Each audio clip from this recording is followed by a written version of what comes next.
ऑट्रा business park, Oros फाटा, Mumbai Goa highway touch, mall, retail wholesale market, commercial residential अशा एकूण 9 विंगचा भव्य प्रकल्प, 260 दुकानगाळे आणि 56 सदनिकांचे भव्य व्यापारी संकुल, 120 स्क्वेअर फूट पासून 3000 स्क्वेअर फूट पर्यंत गाळे भाड्यानं आणि विकत मिळतील। मर्यादित काळासाठी ऑफर, 10,50,000 पासून व्यापारी गाळे, सदनिका उपलब्ध, नियम आणि अटी लागू। संपर्क 8530 33 34 11।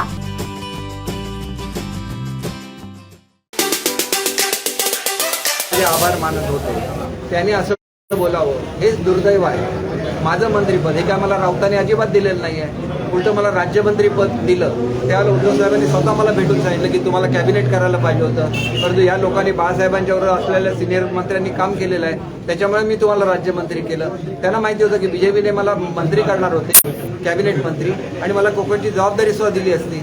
त्यावेळेला माझा एवढा बोलबाला कोकणामध्ये होता, मला पूर्णपणे राजकीयदृष्ट्या संपवण्याचं काम हे राऊतांसारख्या लोकांनी कदाचित पडद्याआडून केलं असेल, मला माहिती नाही। पण मी नेहमी वैभवांवर प्रेम केलेलं आहे, माझे सगळे अधिकार मी राऊतांना दिलेले होते, आणि तरी पण मी एवढी मोठी लढाई केली। तुम्हाला माहिती आहे अख्खं गोव्याचं मंत्रिमंडळ माझ्या विरोधामध्ये उतरलेलं होतं इथं, त्या तरी मी निवडून आलो, तरी मला मंत्री नाही केलं, मला अजिबात वाईट नाही वाटलं। तरी पण मी शिवसेनेबरोबर राहिलो, उद्धव साहेबांच्या बरोबर चांगलं घडावं म्हणून त्यांचं आणि मोदी साहेबांची मीटिंग घडवून आणली, आणि एवढं केल्यानंतर सुद्धा ह्या लोकांनी खरं तर माझ्याबद्दल काहीच बोलता कामा नये। एवढं मी काम यांच्यासाठी केलेलं आहे। कधी हे कोकणामध्ये विजय होऊ शकलेले नव्हते, एवढा मोठा बंडा त्या ठिकाणी उठाव केल्यानंतर कोकणामध्ये शिवसेना पुन्हा एकदा रुजली, याचा सुद्धा ते विचार करत नाही।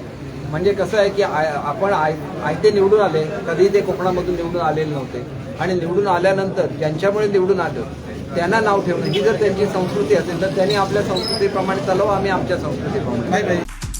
हे बातमीपत्र आणि आमच्या संपूर्ण दिवसभरातले अपडेट्स आपण पाहू शकता मोबाईल ॲपवर। लगेचच प्ले स्टोअर वर जा आणि डाउनलोड करा कोकण 7 लाईव्हचं मोबाईल ॲप।